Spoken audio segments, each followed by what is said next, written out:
Hi, good afternoon, Ananda.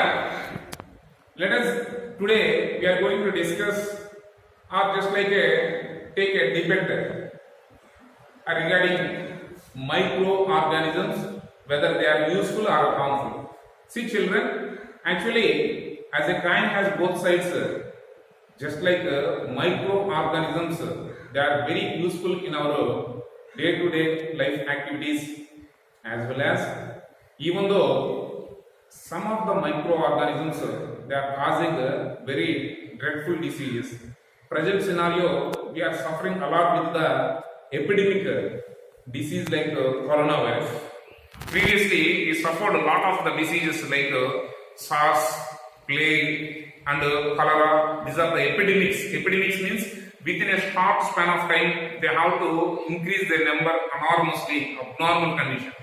So present situation is a corona situation. So this is the situation about microorganisms. Actually, micro in the sense it's a very minute organisms which we cannot see with our normal eye or naked eyes. Certainly we need a tool. Such tool is nothing but a microscope. So after invention of microscope, we are having the knowledge about the microbial world which are useful and which are harmful. So let us coming to the today's session. First of all, useful microorganisms. Then we have to discuss about that how microorganisms are harmful to the nature as well as mankind. So apart from this, today how microorganisms are useful in our daily life, especially first let us take in everyday life. For example, we are using the curd as one of the ingredient of our meal or lunch or dinner time. So we enjoy the curd. How it is possible? Because of the lactobacillus bacterium which converts the milk into curd. That means curdling of milk by the lactobacillus bacterium. Already story of microorganism part 1 we completed one lab activity regarding this lactobacillus bacterium. Next, fermented food means fermentation means nothing but the conversion of sugars to alcohol. It is having a characteristic smell of a alcoholic smell in the fermented food like idli and dosa, and also these fermentation process like alcoholic beverages like wine industry and the beer industry. This is possible by the fermentation like yeast and yeast powder. And also the yeast is a type of fungus which is useful to making the breads and cakes. I mean that these bakeries items and fermented food items and alcoholic beverages industries, the yeast can useful in an enormous process. So coming to the medicinal point of view, these microorganisms are useful to making the antibiotics. So already we have 4 stories in this part 2 microorganisms. First 2 is the story of the discovery of penicillin by Alexander Fleming in 1929. Already we discussed in the previous video. Apart from that, second one is the story of discovery of the smallpox vaccine by Edward Jenner, who is the father of immunology. So already we discussed in the previous video. Let us we have to recall how the useful microorganisms are useful in everyday life. So coming to the antibiotics means pharmaceutical industry, how the antibiotics are prepared by these microorganisms. Actually, penicillin is one of the first wonderful antibiotic which is made from the Penicillium rotatum, who is the discoverer of Alexander Fleming. Antibiotics means it is the anti against the germs, like especially bacteria. Antibiotic kills the only bacteria. For example, first antibiotic like penicillin. Later, Dr. Ella Sparrow, who discovered that aureomycin tetracycline, which is the powerful antibiotics which can control over the typhoid and some more plague like dreadful diseases. So antibiotics which we have to extract from these microorganisms like bacteria which can kills the bacteria. Next, vaccine. So what do you mean by vaccine?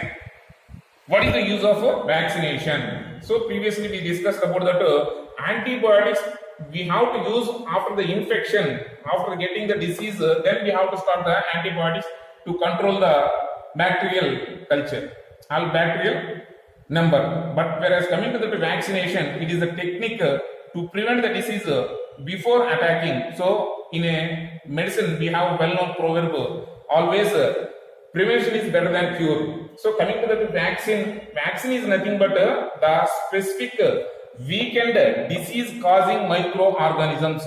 Weakened disease causing microorganisms. For example, let us take polio.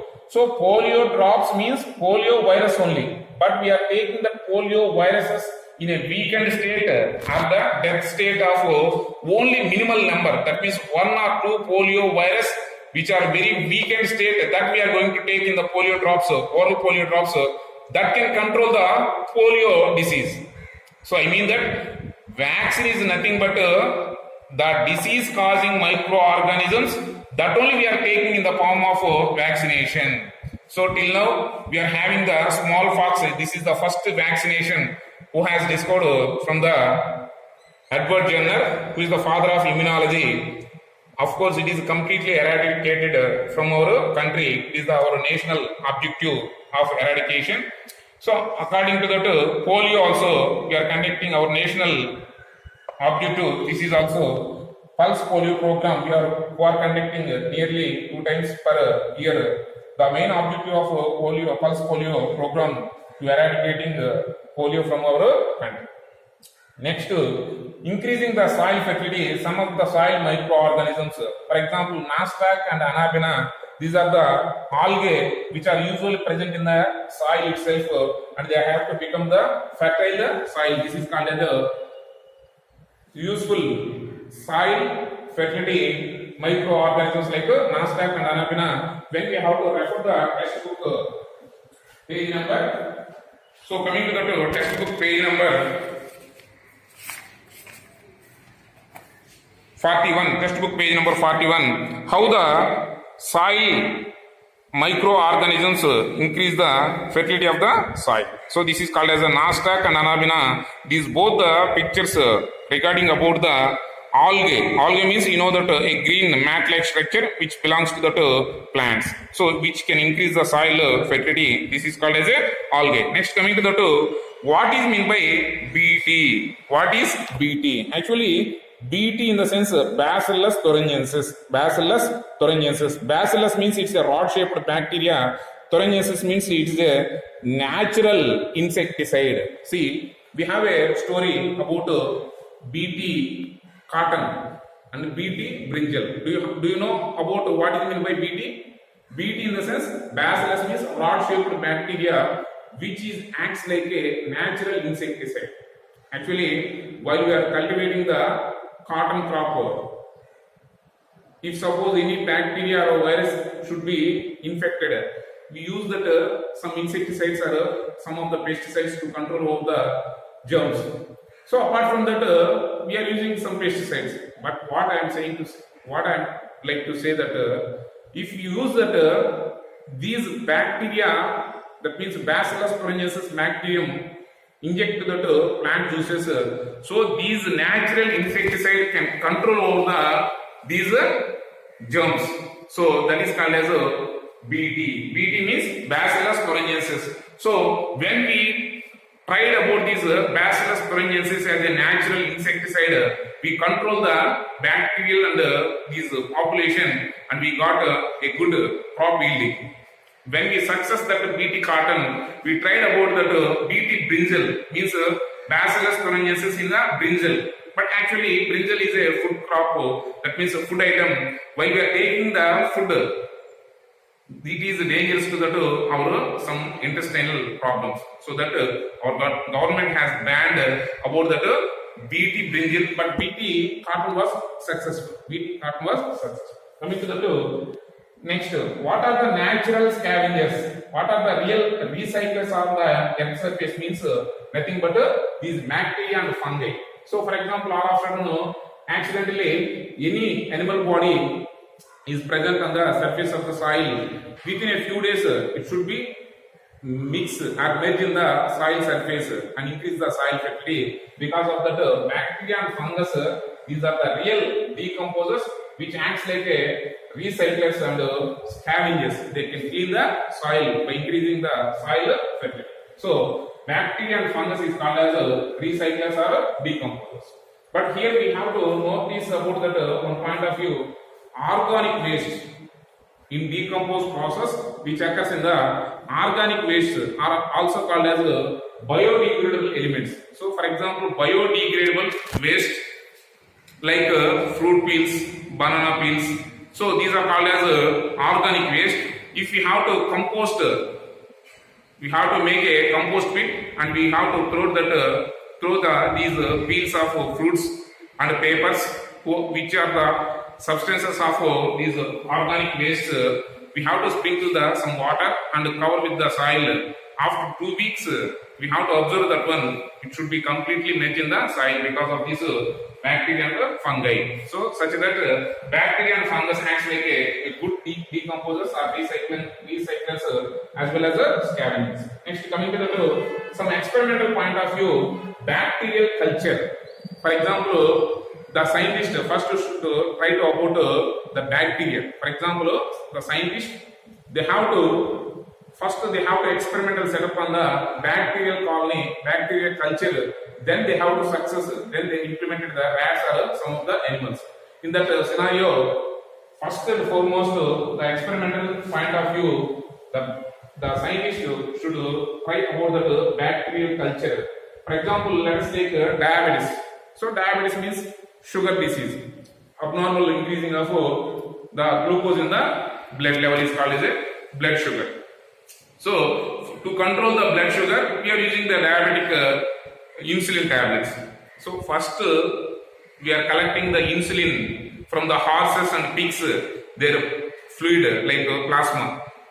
For that they have to kill these pigs and horses to collect these the injection like insulin. But nowadays we are getting or abstracting these insulin from the bacterial culture, especially the genes which are extracted from this insulin from the bacterial culture, and we are increasing the insulin production which is available to the diabetic patients. So this is one of the point of view about the useful microorganisms like bacterial colony or bacterial cultivation. Next, coming to the symbiosis.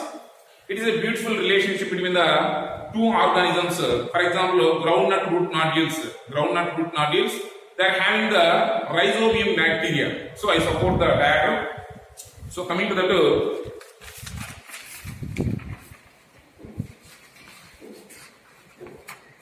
see, this is the picture about groundnut. These are the groundnut root nodules. Usually the bacteria which lives in the groundnut root nodules, the bacteria which lives in the groundnut root nodules are called as rhizobium bacteria. So the rhizobium bacteria which gives the nitrogen to the plant by the conversion of nitrates. So soil nitrogen the plant should not directly utilize. So the plants can utilize in the form of nitrates. The rhizobium bacteria which converts the nitrogen to nitrate, the plant get the beneficiation from these rhizobium bacteria, and the plant gives food and shelter to that rhizobium bacteria. So such that both the bacterium as well as plants get the mutual beneficiation. Such type of relationship is called as symbiosis. So this is also a kind of beneficiation from the useful microorganisms. So students, till now we discuss about that how microorganisms are useful to the nature as well as mankind. But of course, majority of the microorganisms are useful to the society and nature. But some microorganisms are spoil the food materials and they are contaminated the air and water, and they have to causes the dreadful diseases. So the next session we are going to begin the debate about how microorganisms are harmful. So harmful microorganisms, there we are going to discuss in a detailed about how microorganisms are harmful to the society. Thank you children. Thank you.